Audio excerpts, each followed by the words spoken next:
Bonjour et bienvenue dans notre nouveau webinaire Jamf. Nous allons bientôt commencer, veuillez noter plusieurs choses. Tout d'abord, ce webinaire sera enregistré et vous sera envoyé par email lorsque l'enregistrement sera prêt. Par ailleurs, vous pouvez poser toutes vos questions dans la fenêtre de questions et réponses et nous essaierons d'y répondre à la fin du webinaire. Enfin, assurez-vous d'être bien connecté à l'audio. La thématique du jour est assurer la conformité des appareils Apple dans l'entreprise avec Jamf et Microsoft. Je suis Mathieu Castel, je suis ingénieur système pour la France chez Jamf. Alors, l'agenda du jour est assez complet. Nous allons voir plusieurs choses qui vous intéressent sûrement.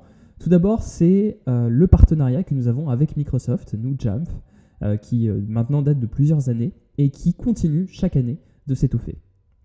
Nous allons notamment voir du coup comment il s'étoffe à travers les intégrations pour les environnements hybrides qui peuvent potentiellement avoir de l'Active Directory et de l'Azure Active Directory.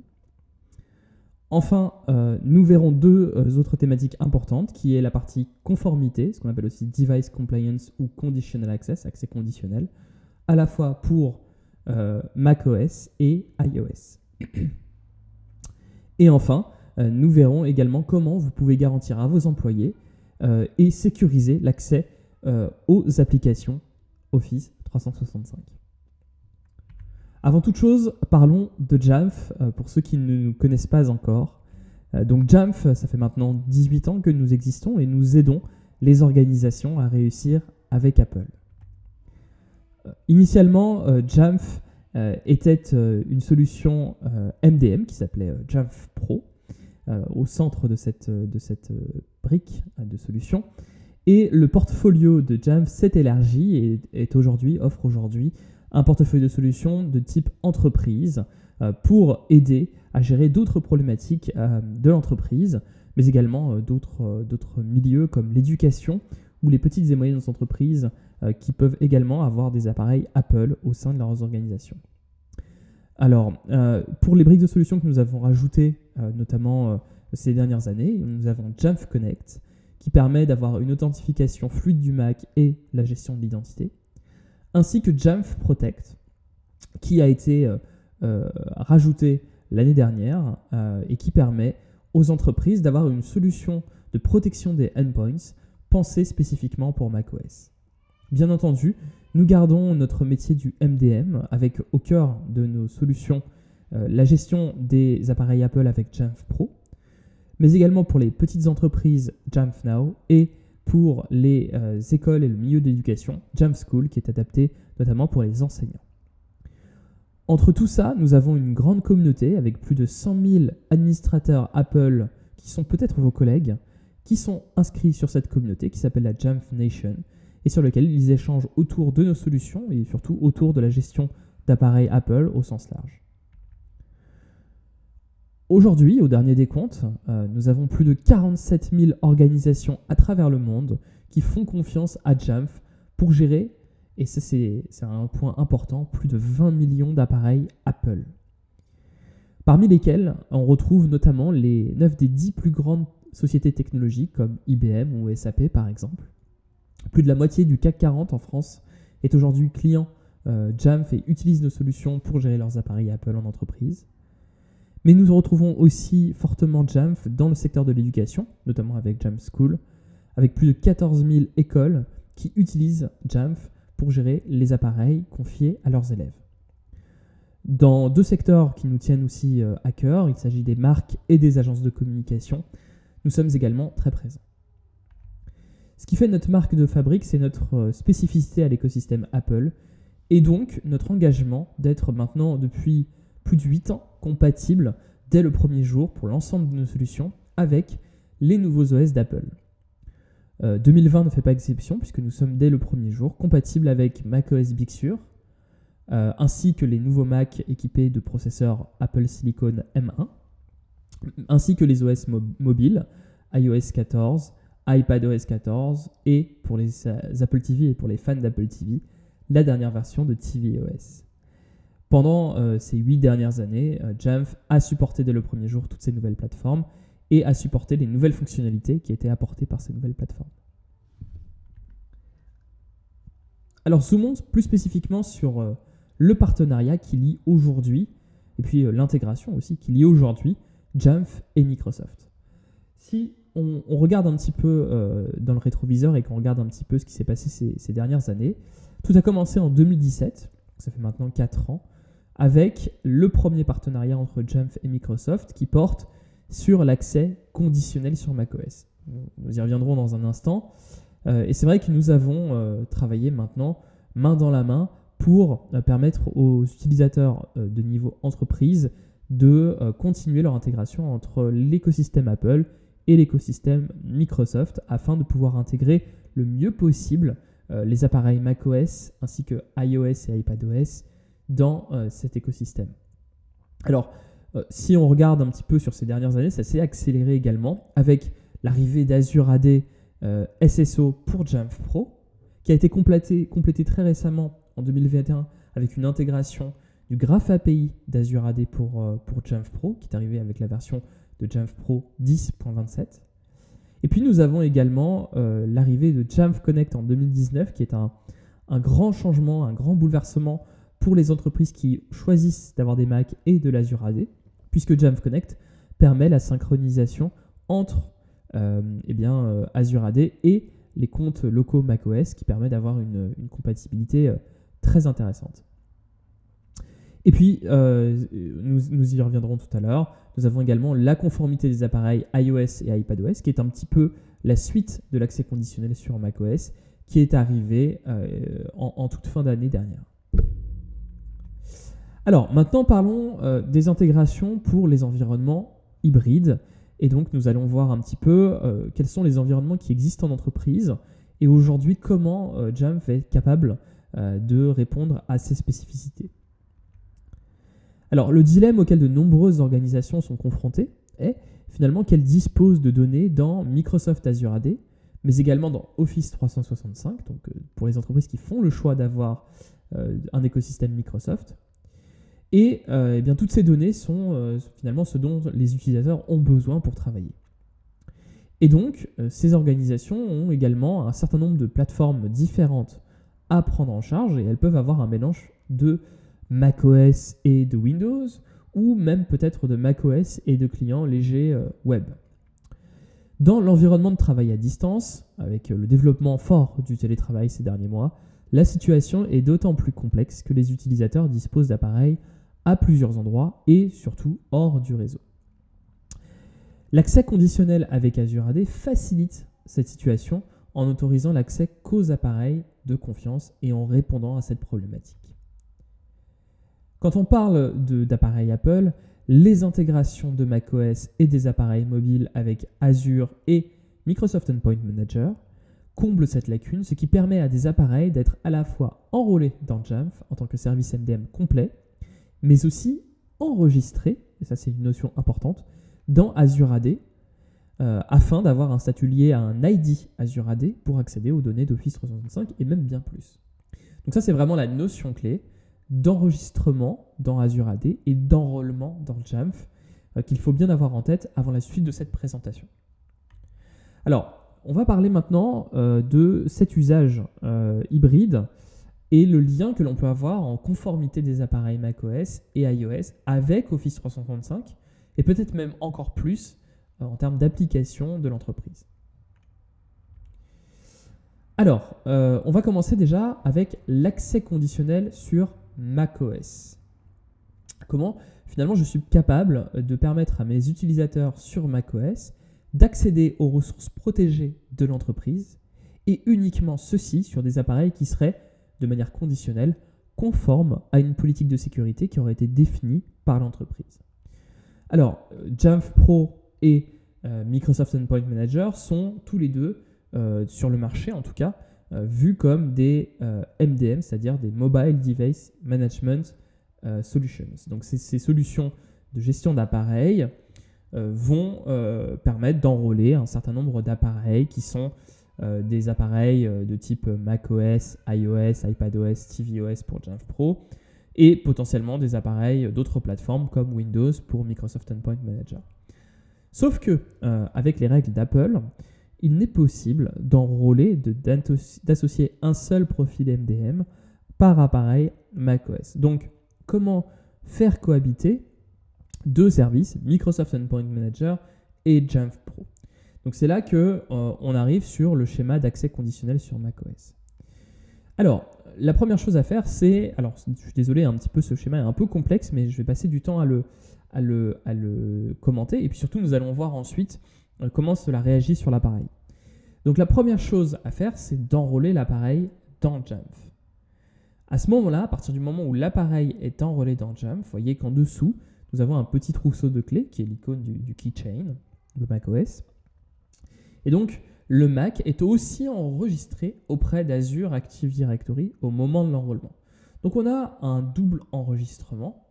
Et donc, les données d'inventaire sont envoyées à Azure Active Directory et Microsoft Endpoint Manager. Donc, nous avons enregistré l'appareil dans Microsoft Endpoint Manager, alors que le Mac est simplement enrôlé dans Jamf. Donc, le profil MDM sur l'appareil est détenu par Jamf. Ensuite, donc Microsoft Endpoint Manager évalue la conformité avec Azure AD, puis applique l'accès conditionnel.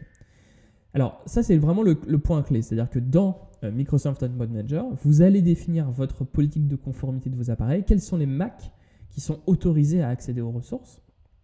Et si c'est le cas, eh bien, le Mac est autorisé à accéder aux ressources de l'entreprise. Mais si ce n'est pas le cas, si le Mac n'est pas conforme à votre politique de sécurité, à votre politique d'accès, de conformité que vous avez définie dans Microsoft Endpoint Manager, même s'il est enrôlé dans Jamf, eh bien, il ne pourra pas accéder à ces ressources. Et c'est là, en fait, que vous allez définir une action de remédiation qui va permettre à vos utilisateurs de dire « Ok, mes appareils ne sont pas conformes, ils ne peuvent pas accéder aux ressources de l'entreprise, et donc ils sont bloqués.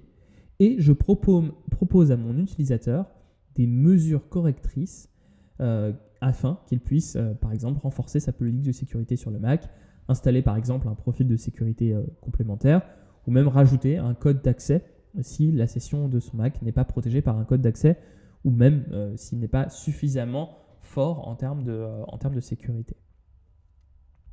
Alors, une fois que le Mac est enrôlé dans Jamf, donc là j'ai passé l'étape d'enrôlement, je vais choisir d'abord d'aller dans le self-service. Cette application va permettre de démarrer la procédure d'enregistrement dans Azure et donc dans Microsoft Endpoint Manager. Donc l'utilisateur est invité à s'enregistrer, à s'authentifier sur le compagnie portal de Microsoft Endpoint Manager, anciennement Microsoft Intune. L'objectif ici, c'est de permettre à l'utilisateur de récupérer ce qu'on appelle la Workplace Join Key, ou la WPJ, afin de l'obtenir dans un keychain. Et c'est cette clé qui permettra, une fois qu'elle est délivrée, d'accéder aux ressources de l'entreprise. Donc une fois que le Mac est enregistré et que l'utilisateur est prêt à continuer, à ce moment-là, un processus va se lancer qui s'appelle Jamf AAD, qui va permettre à l'utilisateur, eh bien, à nouveau de s'authentifier, donc c'est une double authentification, de s'authentifier une deuxième fois. Et cette double authentification, elle est très importante puisqu'elle va permettre également d'obtenir la fameuse clé Workplace Join Key. Donc à partir du moment où ces deux authentifications sont faites, c'est terminé. Donc si je vais maintenant dans mon trousseau de clés et que je regarde un petit peu dans le détail, je vois que si je cherche dans mes éléments locaux, je vois ici que j'ai la fameuse clé Workplace Join Key pour me permettre d'accéder aux applications Microsoft. Alors, une fois que nous avons rejoint Workplace Join Key sur l'appareil, nous allons voir du coup maintenant l'appareil qui apparaîtra dans Azure Active Directory. De retour sur Jamf Pro, les données que Jamf Pro connaît sur l'appareil grâce au processus d'inventaire régulier, ce qu'on appelle les check-in réguliers, seront envoyées automatiquement à Azure et Microsoft Endpoint Manager, qui va les utiliser, qui va utiliser ces attributs pour calculer la conformité de l'appareil. Donc une fois que Microsoft Endpoint Manager et le moteur de conformité récupèrent et digèrent cette donnée, à ce moment-là, il va créer un enregistrement et calculer la conformité de cet appareil par rapport aux règles qui ont été définies. Donc ça aussi, c'est un point important pour permettre de vérifier, on voit ici, il y a une petite case verte qui dit qu'il est conforme, pour permettre de vérifier si l'appareil a bien accès aux ressources dans Microsoft Endpoint Manager et donc aux ressources de l'entreprise. Une fois que Microsoft Endpoint Manager a finalisé le calcul de mise en conformité, on le voit ici, c'est bien conforme ici avec le Yes, l'appareil sera flagué comme conforme ou non en se basant sur ce calcul de conformité. Donc, pour voir un petit peu la liste exhaustive de toutes les données qui sont envoyées par Jamf Pro pour les appareils macOS, vous pouvez avoir un livre blanc, un livre technique qui offre notamment en appendice tout un tableau qui explique cette intégration et toutes les informations qui sont partagées entre Jamf Pro et Microsoft Intune. Alors, la règle de calcul qu'on vient de voir est basée sur la politique, la règle de conformité dans Microsoft Endpoint Manager. Donc, ce que fait Microsoft Endpoint Manager, en fait, c'est qu'il va regarder ces critères dans l'inventaire de Jamf et vérifier s'il respecte des critères qui auront été définis dans Microsoft Endpoint Manager. Donc par exemple, si on reprend mon exemple précédent qui dit qu'un mot de passe est requis et que la longueur de ce mot de passe doit être suffisamment longue, eh bien, nous avons un profil MDM qui est dans Jamf Pro qui a été ajouté, qui requiert que 8 caractères ou plus soient intégrés sur la session utilisateur. Et du coup, au niveau de Microsoft Endpoint Manager, on a mis exactement la même valeur. Et donc, si eh bien, ce profil est installé, on peut imaginer qu'il il est conforme à cette règle de sécurité. Et donc, les conditions sont bien réunies pour permettre d'accéder aux ressources dans Microsoft Endpoint Manager et donc dans Office 365 par extension. Si l'appareil, du coup, n'a pas reçu ce profil MDM qui renforce la configuration, l'utilisateur n'est pas conforme et donc du coup, finalement, il peut être non conforme à cette politique et refuser l'accès à cet utilisateur. Alors dans Azure AD, on va voir plusieurs règles qui ont été affichées pour plusieurs clouds Microsoft ainsi que des applications Office 365 sur lesquelles eh bien, les utilisateurs vont pouvoir accéder et on va vérifier également si eh bien, cette application donc, qui a été définie dans Azure AD n'est accessible que pour des appareils qui sont marqués comme conformes par Microsoft Endpoint Manager. Ce qui permet également eh bien, de filtrer les accès à telle ou telle application et donc de renforcer la sécurité pour telle ou telle application qui aurait potentiellement des données sensibles de l'entreprise. Ça, c'est un point aussi extrêmement important pour éviter justement de bloquer l'accès à toutes les ressources de l'entreprise, mais uniquement celles que vous choisissez. Donc une fois que l'enregistrement est effectué et que la clé Workplace Join a été récupérée sur l'appareil, à ce moment-là, l'appareil peut ensuite eh bien, utiliser son identifiant pour récupérer un certificat Azure AD. Et donc ce certificat de session est utilisé notamment pour un navigateur et même potentiellement plus. Donc n'importe quelle application native Microsoft peut utiliser ce certificat qui se trouve dans le trousseau d'accès du Mac pour accéder aux ressources de Microsoft Office 365. Et donc ça, c'est extrêmement important puisque du coup, cela permet d'éviter à ce que l'utilisateur ait à ressaisir ses identifiants pour chacune de ses applications afin de permettre d'accéder à ces applications. Donc cela donne l'impression à l'utilisateur d'avoir une expérience de type SSO. Alors, on va maintenant résumer la partie conformité et accès conditionnel sur macOS. Donc les 3 grandes étapes en fait. La première, c'est l'enregistrement pour permettre de rejoindre le Workplace, donc la clé WPJ.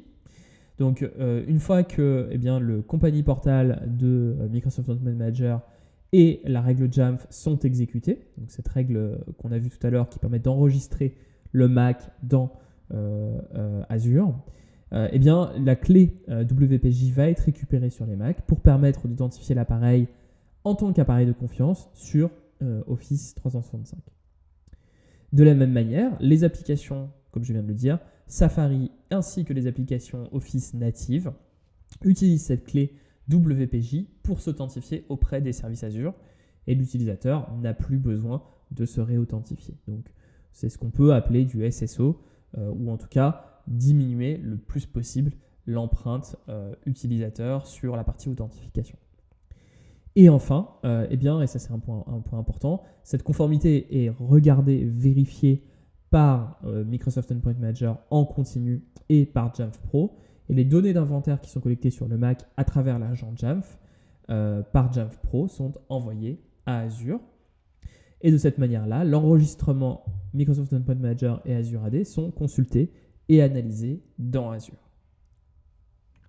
Alors maintenant, regardons un petit peu le processus qui varie un tout petit peu sur iOS, iPadOS depuis la version 14. Alors, même problème que pour les Mac. Nous avons d'un côté un profil MDM qui est supporté et un seul et unique sur les appareils iOS, iPadOS.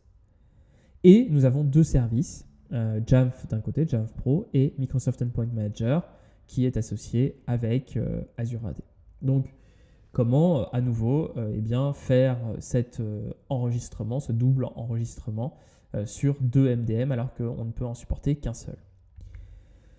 Même fonctionnement que pour Mac, en fait l'appareil est enrôlé dans Jamf et nous avons cette fois-ci un connecteur cloud qui va être utilisé pour vérifier la conformité. Donc ce connecteur cloud qui est intégré dans Jamf Pro va aussi vérifier que l'appareil iOS, iPadOS est bien enregistré auprès d'Azure AD, mais aussi il va être utilisé pour envoyer les données directement dans Azure AD et dans Intune, dans Microsoft Endpoint Manager.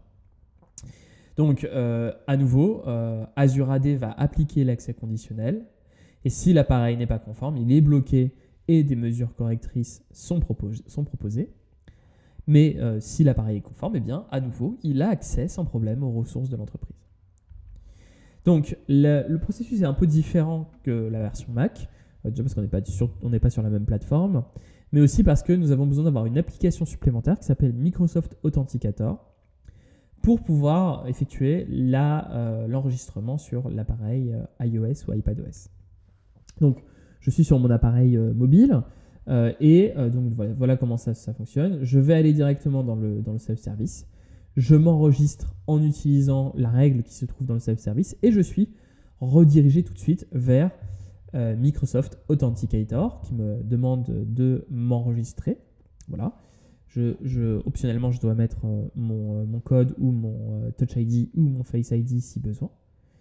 Et donc une fois que mon appareil est enregistré, voilà, donc la petite procédure s'effectue.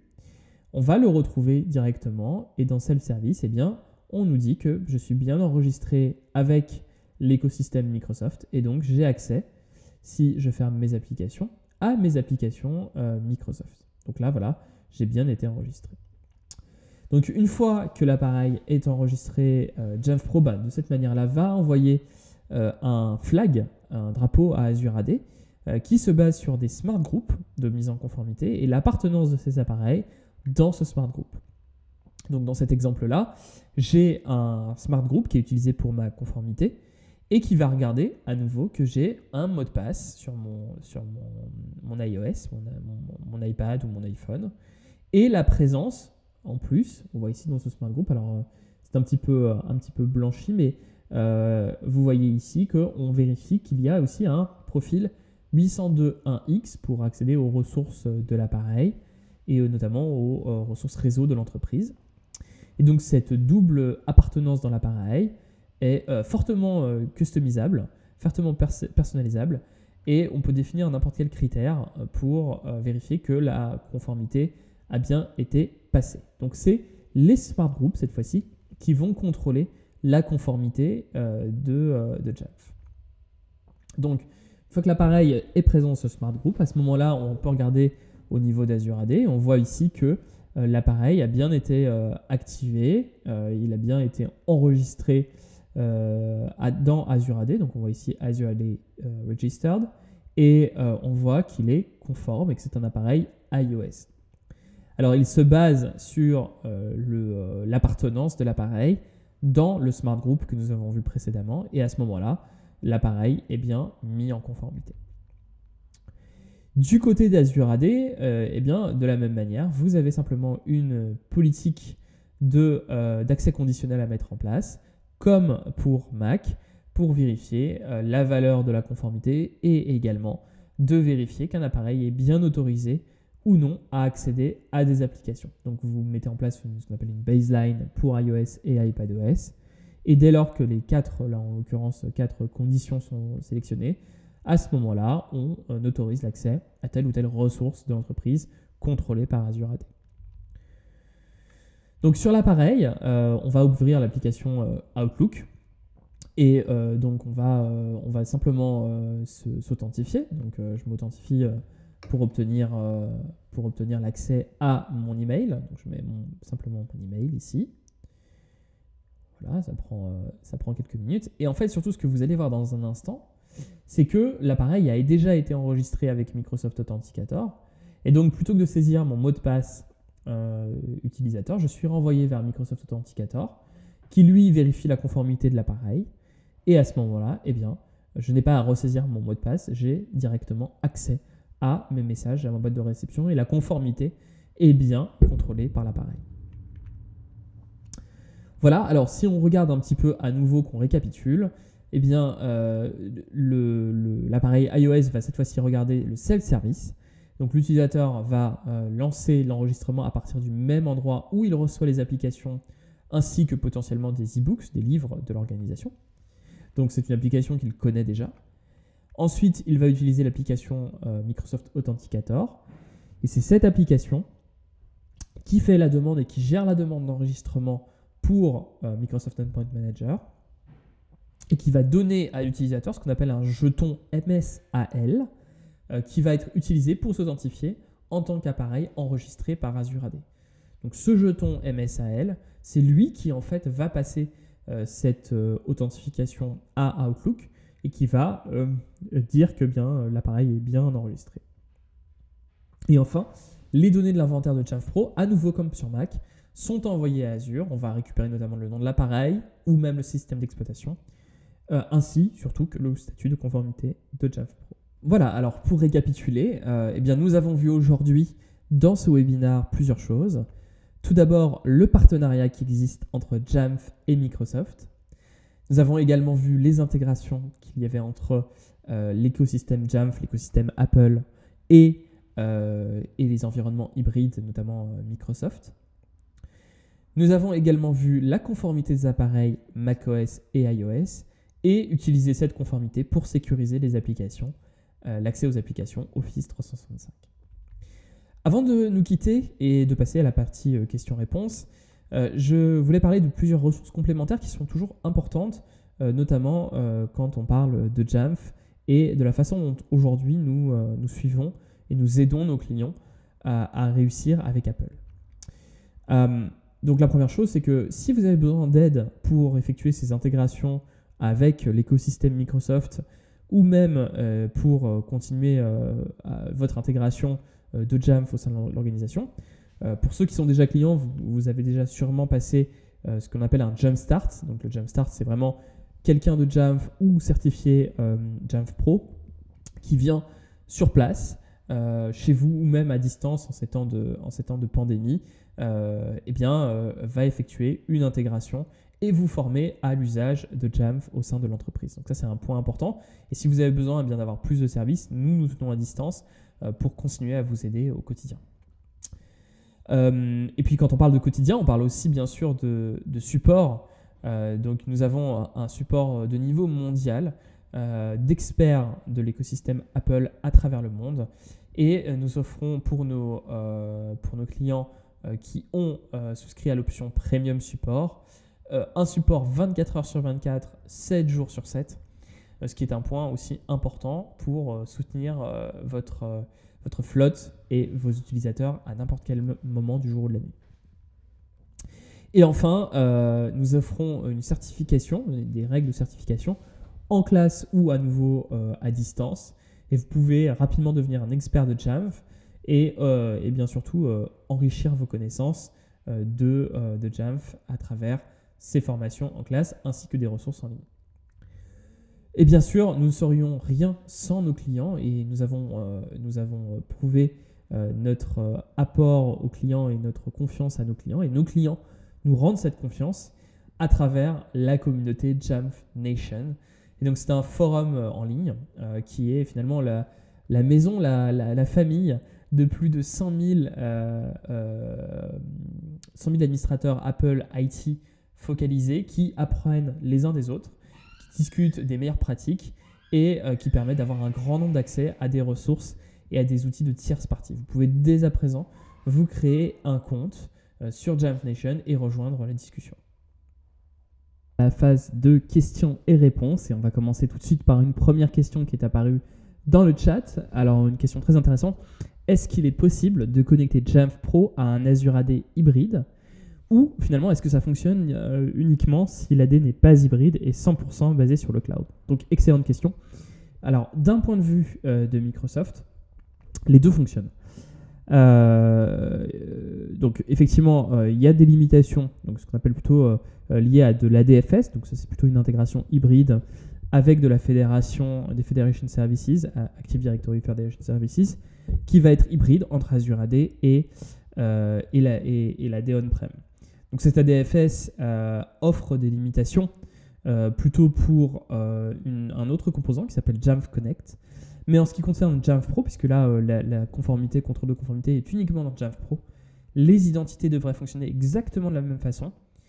La seule chose que vous avez à faire, c'est de synchroniser les comptes et de connecter vos comptes et de les synchroniser entre l'AD et Azure AD. Donc ça peut se faire à travers notamment un composant qui s'appelle AD Connect, qui est fourni par Microsoft. Et à partir du moment où les comptes sont bien synchronisés des deux côtés, il n'y a aucun problème, vous pouvez accéder à ces ressources et au contrôle de conformité que nous avons vu précédemment. Alors, deuxième question, pourquoi finalement ne pas utiliser Microsoft Endpoint Manager pour gérer ses appareils macOS, iOS à la place de Jamf? Alors ça, c'est vrai que c'est une question légitime qu'on peut se poser, puisque finalement, on parle de deux solutions de gestion d'appareils qui ont des similarités. Et c'est vrai que Microsoft Endpoint Manager est une excellente solution de gestion d'appareils et offre une très bonne expérience pour gérer des appareils Apple, notamment en Biode.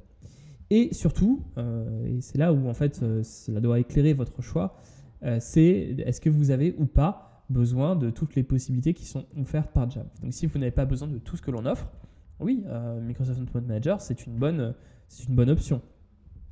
Cependant, Jamf offre quand même un grand nombre de fonctionnalités qui sont à la fois supérieures, qui existent dans Microsoft Endpoint Manager et dans Jamf, mais qui sont implémentées de façon plus avancée dans Jamf Pro et qui vous offre un meilleur contrôle et donc in fine une meilleure expérience utilisateur. Et la plupart des clients, moi je peux le témoigner à titre personnel, hein, la plupart des clients avec lesquels je travaille vont en fait préférer de combiner les deux.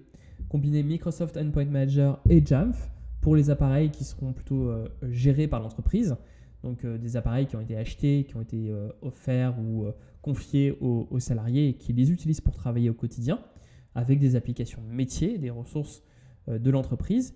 Et puis on a cet autre usage qui est plutôt j'ai des utilisateurs qui viennent dans l'entreprise avec leurs appareils en BYOD comme on dit, donc Bring Your Own Device, et qui eux vont plutôt simplement avoir besoin de mettre en conformité ces appareils pour accéder au réseau Wi-Fi de l'entreprise ou pour consulter leurs emails. Et donc là, Microsoft Endpoint Manager c'est un bon choix si finalement on se limite à une gestion extrêmement faible et uniquement pour la mise en conformité de ces appareils par rapport aux attentes de l'entreprise. Donc si je résume, Jamf, utilisation entreprise plus avancée, une intégration plus poussée, et Microsoft Endpoint Manager, bon choix si vous avez une gestion assez limitée et que vous voulez simplement mettre en conformité vos appareils. Donc finalement, mixer les deux, ça peut être une bonne option. Alors, si un utilisateur a un smartphone et un ordinateur. Et si l'ordinateur n'est plus conforme, alors est-ce que, oui, ça c'est une bonne question, est-ce que le smartphone perd l'accès aux ressources? Parce que moi je comprends que c'est basé sur l'utilisateur, donc l'accès conditionnel est basé sur l'utilisateur. Alors oui, on a vu tout à l'heure que l'accès conditionnel regardait deux choses. On a effectivement l'utilisateur qui est regardé, mais surtout, et c'est pour ça que je réponds non à cette question, la combinaison est faite entre l'appareil et l'utilisateur pour évaluer la conformité. Donc c'est toujours la combinaison entre les deux, utilisateur et appareil, qui sont utilisés pour évaluer la conformité, et non pas l'utilisateur seul. Donc si le Mac n'est plus conforme dans votre scénario, mais que l'iPhone, lui, reste conforme, vous pourrez continuer à vous connecter depuis le smartphone, mais plus depuis l'ordinateur, tout simplement. En revanche, et alors ça c'est une fonctionnalité qui est offerte par Azure AD, si c'est l'utilisateur en tant que personne, l'utilisateur, qui n'est plus conforme du tout à la politique de l'entreprise, pour une autre raison que celle de l'usage de ces appareils, eh bien cet utilisateur ne pourra plus se connecter, quel que soit l'appareil qu'il utilise pour se connecter. Voilà, je pense que nous avons vu l'ensemble des questions qui ont été offertes. Je vous remercie pour votre attention. Je vous souhaite une excellente journée et puis je vous donne rendez-vous à bientôt pour un nouveau webinaire Jamf. À très bientôt avec toutes nos équipes qui sont à votre disposition en France et partout dans le monde pour vous aider à réussir avec Apple. À bientôt!